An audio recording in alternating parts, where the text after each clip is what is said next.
Hey everyone, it's your friendly neighborhood Levi, and today I would like to talk about cast parties. Now, cast parties are when the company of a show get together, usually after the show is closed, and kick back, celebrate, and reminisce about the show they just put on.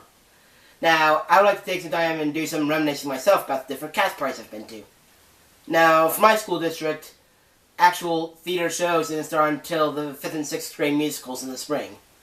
The cast parties for those were just fun little events that the parents put on in the gym. They were fun, but ultimately uneventful. The middle school ones were pretty similar, except the twist was that we had to pack up our costumes to carry them the half mile or so to the middle school. In 7th grade, they even got the local Taco Bell to donate some food. You know you're from a small town, and that's exciting. The middle school also put on plays, and while I don't think there was one for the 7th grade play, I do know that there was one for my 8th grade play, Sleepy Hollow, which is a show for another day. It was the first one that was at a cast member's house.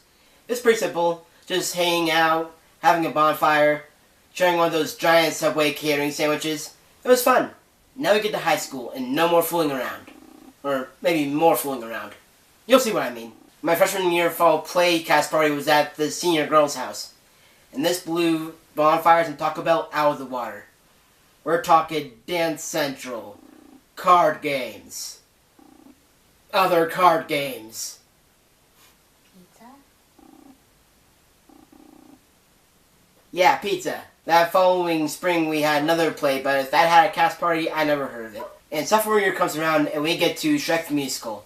Now, this party was held at another senior girl's house, but what makes this one stand out is that it introduced me to Cards Against Humanity, which is a staple among the cast parties and even some show card competitions. My sophomore year spring plays party was pretty decent, nothing unusual, just more playing Cards Against Humanity basement dens.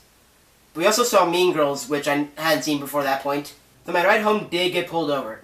Not because he was doing anything wrong, just that it was Saturday night and the cops were pretty on edge anyway.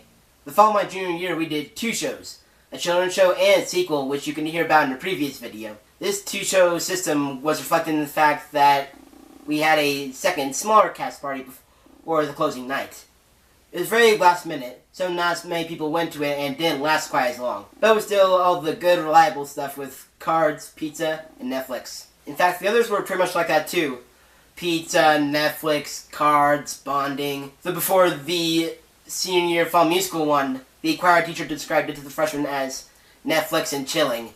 In her defense, the term was pretty new at the time. Throughout the party for the subsequent spring play, 2 of the cast members got married. It was just a simple little ceremony with our closest friends and their Snapchat stories.